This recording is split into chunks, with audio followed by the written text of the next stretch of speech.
ہمارے لیے آج کی تلاوت تکوین کی کتاب اس کا 16 باب 1 تا 12 اور 15 سے 16 آیت۔ اور ابراہیم کی بیوی سارہ کی اولاد نہ تھی، اور اس کی ایک مصری لونڈی تھی جس کا نام ہاجرہ تھا۔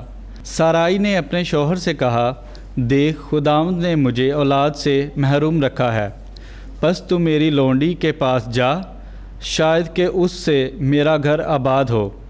تو اس نے اس کی بات منظور کی۔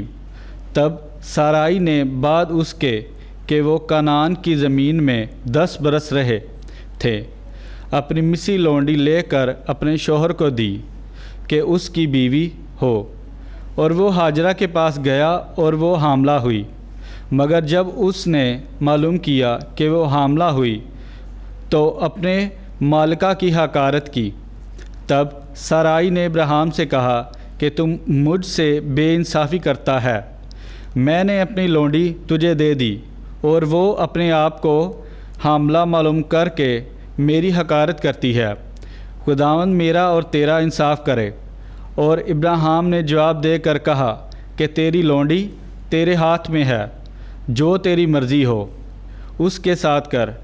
اور جب سارائی نے اس پر سختی کی تو وہ بھاگ گئی، اور خداوند کے فرشتے نے اسے میدان میں پانی کے ایک چشمے کے پاس پایا جو شور کی راہ پر ہے، اور اسے کہا کہ اے سارائی کی لونڈی ہاجرہ، تو کہاں سے آئی اور کدھر جاتی ہے؟ وہ بولی، میں اپنی ملکہ سارائی کے سامنے سے بھاگی ہوں۔ اور خداوند کے فرشتے نے اس سے کہا کہ تو اپنی ملکہ کے پاس واپس جا اور اس کے متحد اپنا آپ فروتن کر۔ پھر اس نے اسے کہا کہ میں تیری اولاد کو بہت بڑھاؤں گا کہ وہ کثرت کے باعث گنی نہ جائے گی۔ پھر خداوند کے فرشتے نے اس سے کہا، دیکھ تو حاملہ ہے اور تجھ سے بیٹا ہوگا، تو اس کا نام اسماعیل رکھے گی، کیونکہ خداوند نے تیرے دکھ کی آواز سنی۔ وہ گورخر سا آدمی ہوگا، اس کا ہاتھ سب آدمیوں کے خلاف ہوگا، اور سب آدمیوں کے ہاتھ اس کے خلاف، اور وہ اپنے سب بھائیوں کے سامنے بسا رہے گا۔ اور ابراہیم کے لیے ہاجرہ سے ایک بیٹا پیدا ہوا جس کا نام اسماعیل رکھا گیا۔